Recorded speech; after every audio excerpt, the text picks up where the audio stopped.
Hello adventurers, I'm Gray and welcome back to beautiful world of Subnautica. Hello Zero.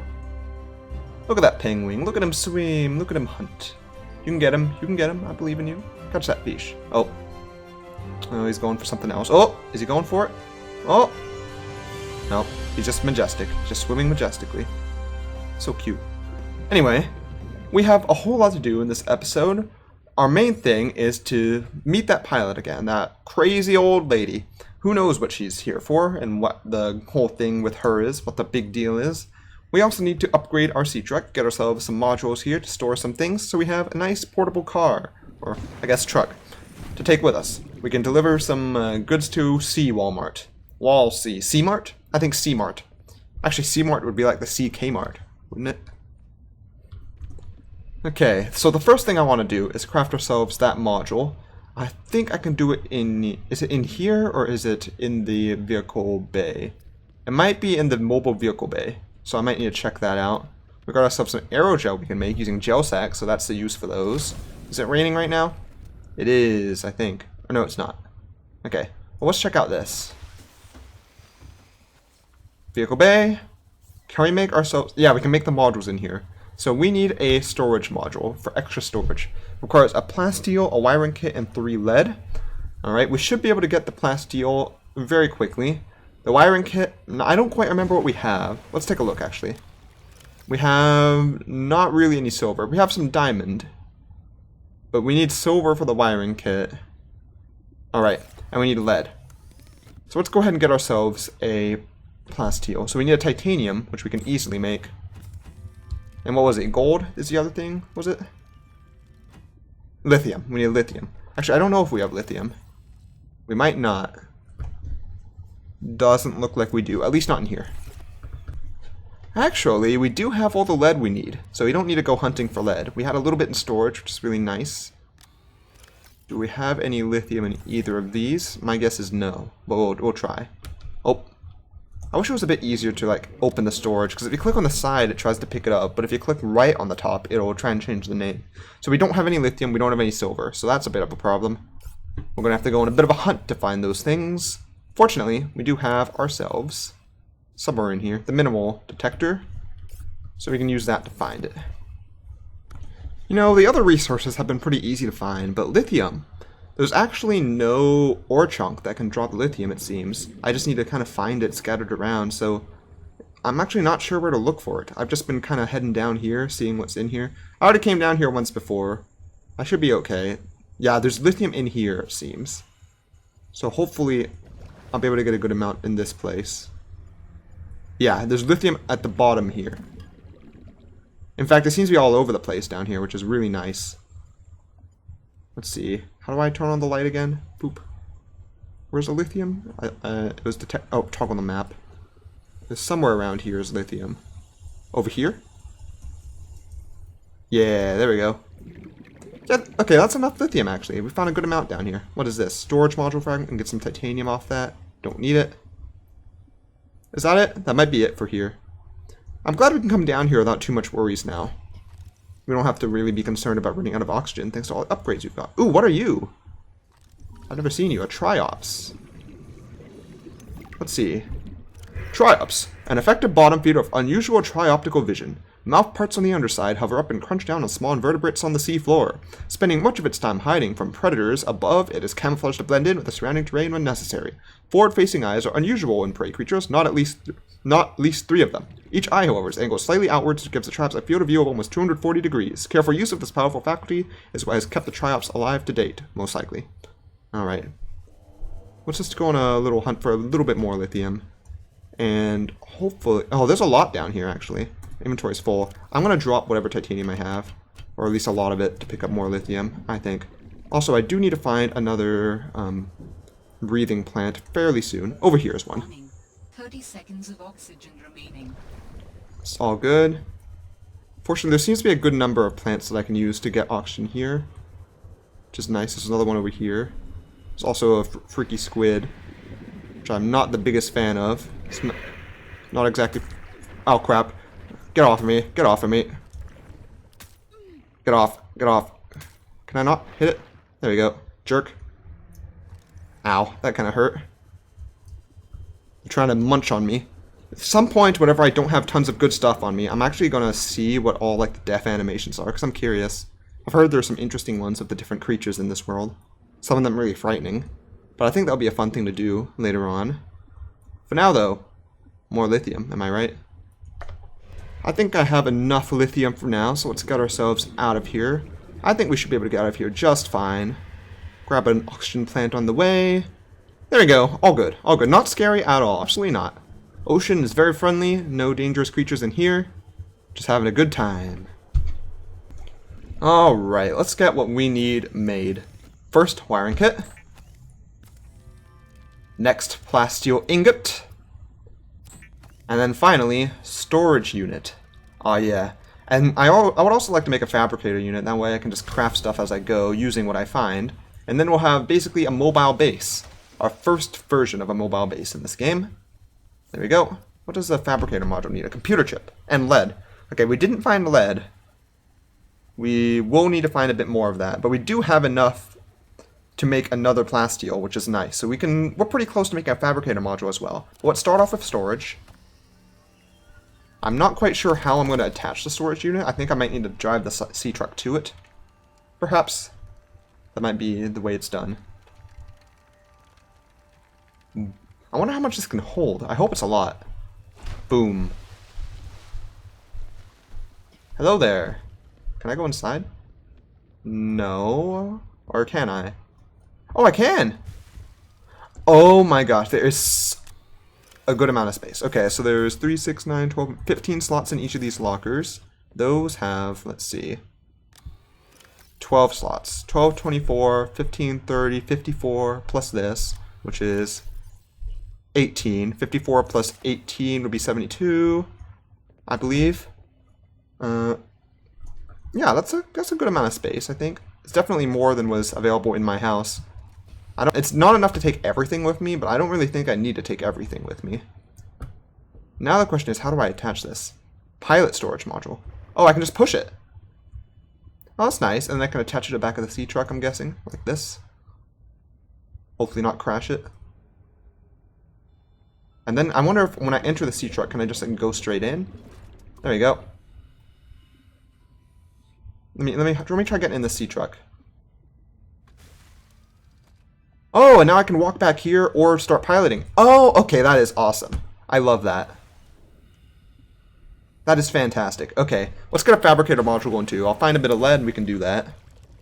Alright, let's do it. Fabricator module on the way, on the go.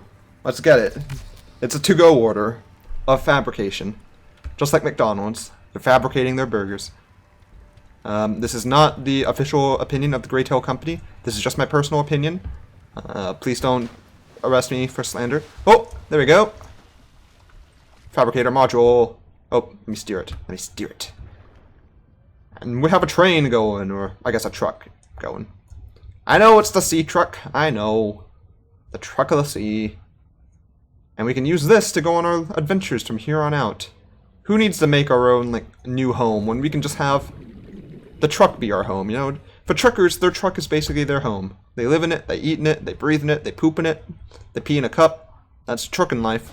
That's how you do it. That is the life. Let's just grab some resources and go on the road. And if we need to craft something on the way, we'll do it. Oh, the crafting room also comes with a little bit of storage as well. That's pretty nice. I'm just going to use it for crafting. And that'll be sort of my just chest to throw stuff in, my dump chest. Whenever I just have resources, I don't really know where to put it. There's also this resources chest here where I'm just putting some random stuff. I probably need to make this locker also for resources. Here, can I put 2 at the end? No. Resource 2. There we go. There's a limit to the amount of text I can put on it. We'll throw some random stuff in here. Consumables, we'll throw some a flare in there, a little bit of food into the food and drink. There we go. I think we're pretty much set. And I should probably grab a little bit of food and drink, like some fish and some water bottles before we go off on our adventures. But I think we're about ready to go on a very long expedition. And we'll be just fine so long as we don't get attacked by some giant monster just like our good old pal Fred. I don't want to bring too much good stuff in because if learning from Fred is anything to go off of, I might end up needing to jettison at some point in order to get away from some giant monster. I'd prefer not to do that because I don't want to lose my stuff inside of the storage unit, but if I have to, it's better that than losing my life. In my opinion. I don't know about you guys, but that's just my opinion. Man. Now comes the big question. What should I name my sea truck? Actually, can I even change the name of the sea truck? I feel like I should be able to, right? Because I was able to change the name of everything in the previous game. Maybe it's like on the terminal here somewhere. Let's see. I have determined the location of some important technology. Oh boy. I implore you to investigate. Will this help us build you a body? I do not know what we will find. I just know it is important. Okay, well, I will take a look at that later on. So here's how we disconnect our module. It's not too far away, actually. But this is how we disconnect our module. So if we need to, like, leave something behind, we'll drop the fabricator module first, which is good. Because this is less important than our storage module. Alright. Well, we got tons of fish now, as you can tell. Can I put fish in a locker, is my question. I think I can. Let's see. Yes, you can. And they won't spoil so long as you haven't cooked them yet, which is nice. And I'm going to turn all this bladderfish into water bottles, so we'll be prepared for a long journey. Actually, I lied. I'm only going to turn 4 of them into water bottles, because who knows, I might unlock a better quality water bottle in the future. And I need to save them just in case. I can make them more efficient in the future. For now, though, boop, boop, boop. And I'll leave 2 water bottles in here, keep 1 on me. And we're good. We have a cleared inventory. We have a whole system here. Let us go on a journey, a long, good old journey. We're going to have to be very careful of how we pilot this thing because I don't really have a clear view of the back of the sea truck. It's going to be kind of hard to navigate when I go into deep areas and try and avoid all of these tentacle plants, the corals, and like rocks and all sorts of stuff. Near the surface, it's okay though. So I'm thinking I'll mostly just use this to get around to different places. And maybe bring it a bit underwater, that way if I need like a source of oxygen, I can hop in the sea truck. And I think I can jettison my my previous modules near the surface if I ever want to, and leave a beacon there or something. And I can use that to very easily just go deeper down and use it as like a source of oxygen. I'm going to go check out the pilot though. I think that's what I'm going to do first. For anything else, we could go check out that technology, but I think seeing the pilot is a good idea. There's some mean old fishies around here, and they'll try and probably bite me a little bit. So long as my truck isn't destroyed, I really don't care too much. I do have a repair tool, and it still has good power on it. At the very least, I can fix it if there's some problems. I am pretty much out of power on my sea truck, though. Or not my sea truck, on my, oh, leave me alone, you shark. It's a little bit creepy when it's this dark. I like the bioluminescent fish, though. Ooh! Oh, what is this? This is interesting looking. It switches from like... Oh no, it's like blue at a distance, but then turns purple. I want to scan these. I want to scan what these are. Let's see what this is. Fumarole. Alright, I'll take a look in a moment, but let's see what it looks like from the... Oh! Is that... Aurora Borealis? Oh, it's so pretty. I love it. And those fumaroles are kind of going above the surface as well. Anyway, let's hop back in here and read about them. Fumaroles. These blister-like fumaroles are vents for steam and volcanic gases that cycle through stages of accumulation and release in hidden chambers deep beneath the ocean floor. The gas mixture emitted by a fumarole typically contains carbon dioxide, sulfur dioxide, and hydrogen sulfide, sourced directly from bodies of magma. The violent explosions seen here get their distinctive purple hue from the additional presence of gaseous iodine in the mixture. Nice.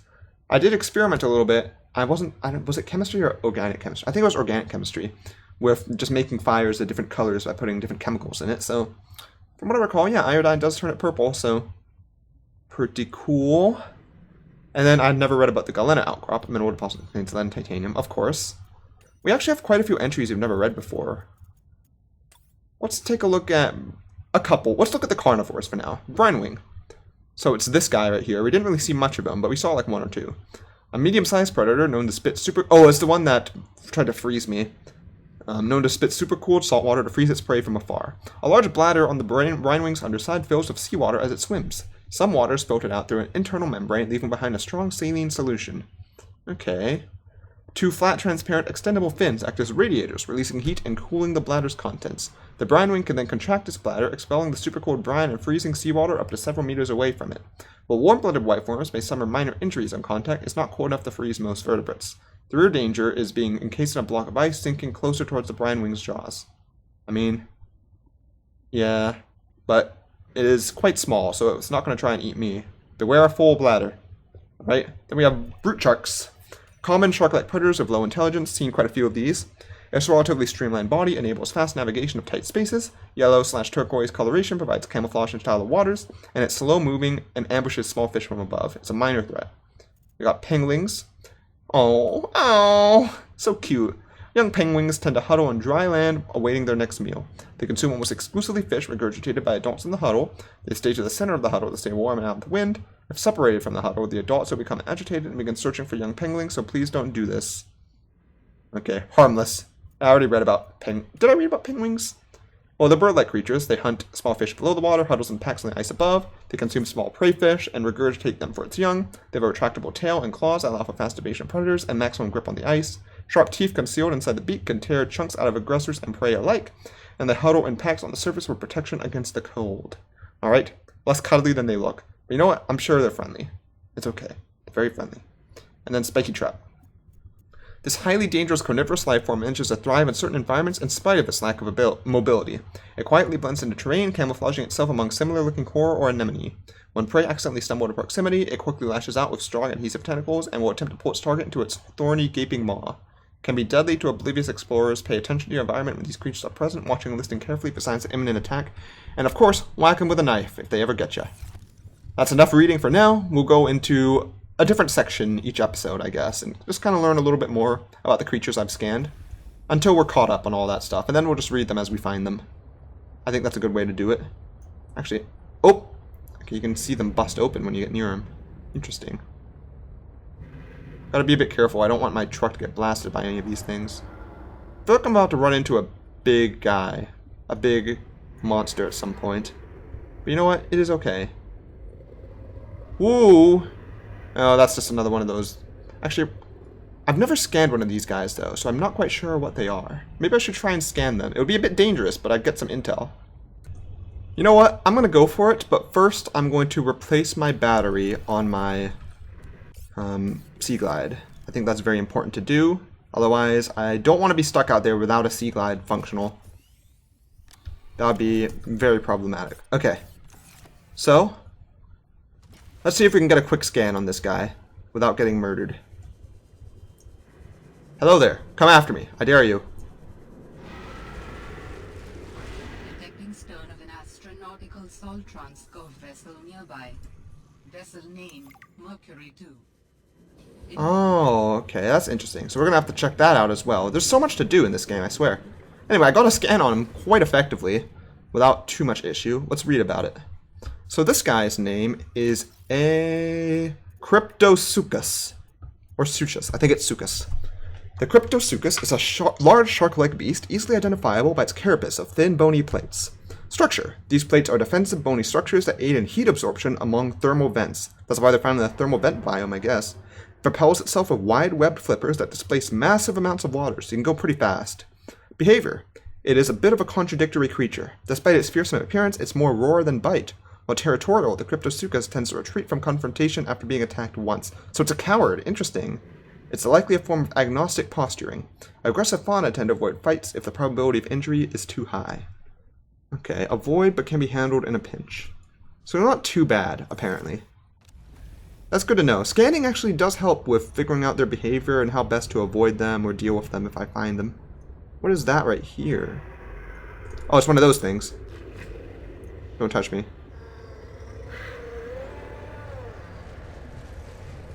Ooh, okay, so this is the hull of that ship that was detected earlier. This is a really big ship. KA-20208. Let me take a look here in the beacon managers. Beacon SOS. I don't really need the SOS anymore. Delta Station Dock, don't really need at the moment. Sea Truck Main Cabin, I do need that. Drop Pod's kind of important. Supply Cache, don't care. Okay. So it wasn't actually telling me the location of this. Like, there was no identification or no signal for the whole of this thing, but I just found it on my own. I guess I was just getting near to it. Do I want to investigate it? Is there a way in? I don't even know if there's like an entrance to this thing. But I'm guessing if there is... Oh, over here? Oh, there is. There could be some good loot in there. But I kind of want to see what's going on with the pilot while I have time. So let's do that first. Maybe there'll be another cutscene or something if I go over here. I have no idea what biome this is. It's a little bit different. There's a weird tentacle thing. Warning, forgot about that. reached. I forgot I can't go deep at all in this thing. Ooh, these are some interesting plants. Pilot. How far down did they go? Oh, they went down there. Okay. Yeah, so we're not going down there yet, that's for sure. Let's take a look inside of... This place is a bit weird. What is this right here? It's like a little alien piece coming up. Hello? Hey, it's a whale! I like whales. How you doing, whale? It's a very friendly whale. Oh, I want to get a scan of him. I want to get a scan. There were some whales in the last, in regular Subnautica as well. They were a bit bigger than this one, though. I forget what they were called. They were the things that like, carried the earth on them or something. Actually, they kind of look like big catfish. Am I being catfished right now? Oh, no, lily pads. I want to take a look outside here. Oh my gosh.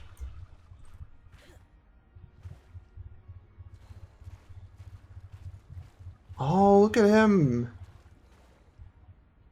Going above the water for a moment. This place is really pretty. Oh, and you can see the mountain over there. Oh, I love this place. This is such a cool biome. Here, I want to scan you. I want to scan one of you. Let me scan you. How close do I have to get to scan him? Is this good? Glow whale.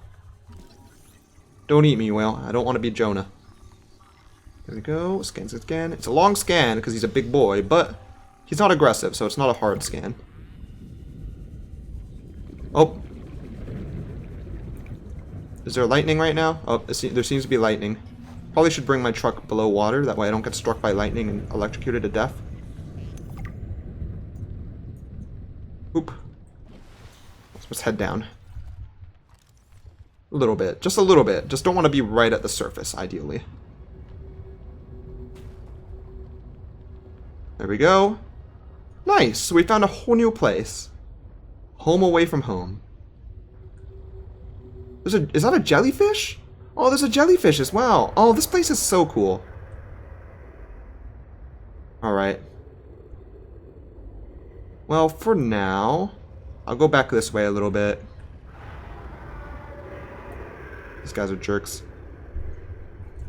I'm gonna chill by this ship for now, and actually, let's get a quick scan on the jellyfish. And then after reading through the scans, I think that'll be a good place to end off this episode.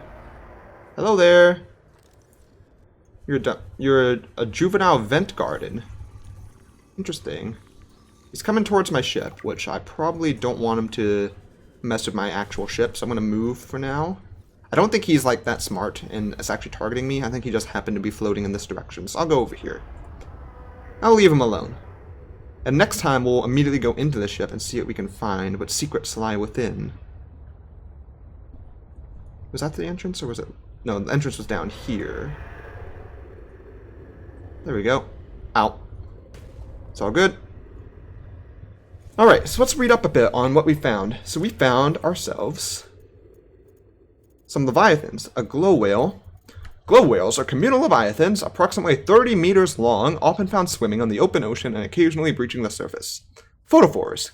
Glow whales contain several types of bioluminescence. Perhaps the most noteworthy are their photophores, which are incandescent glandular organs found at the corners of their eyes and the pods at the tip of their sail-like pectoral fins. Glowhorns. The glow whale's blue horns behave similarly to tuning forks. They receive waves of sound in the water and help glow whales identify members of their pod from a distance. Oh, so that's how they communicate. Okay. This ability is also used in hunting shoals to determine positioning of potential food sources. When pods of whales are at play, they emit a harmonious series of notes that resonate in their horns and release a series of chemicals that appear to create a joyful response in nearby whales. This note's frequency is too high to be heard by human ears. Okay, that's pretty nice. Passive harbors barnacles and algae. Alright, and then the vent garden. Juvenile vent garden. Roughly 20 meters long, the juvenile vent garden represents the immature life stage of the fully grown established vent garden. This gentle giant appears to swim in aimless, looping circles around mature vent gardens. While their swimming can seem directionless at first glance, the young vent garden is actively growing and strengthening its tentacles for when it finds a vent upon which to anchor and mature. The bell of the juvenile vent garden remains sealed until it anchors over a vent. Once anchored, the heat and pressure activates a cluster of latent stem cells that develop into an opening over the course of a few months. Okay, so the top of it, that little bell, opens up once it's in a vent, once it's on a vent. Not a threat. So I found 2 friendly giants. That's pretty nice. Anyway, that is all for this episode of Subnautica Below Zero. We did a lot of exploration, and I think it was quite a lot of fun. If you enjoyed it, I'd appreciate a like, comment, or a subscription. It really does help. That's all for now, and I hope to see you on the next adventure.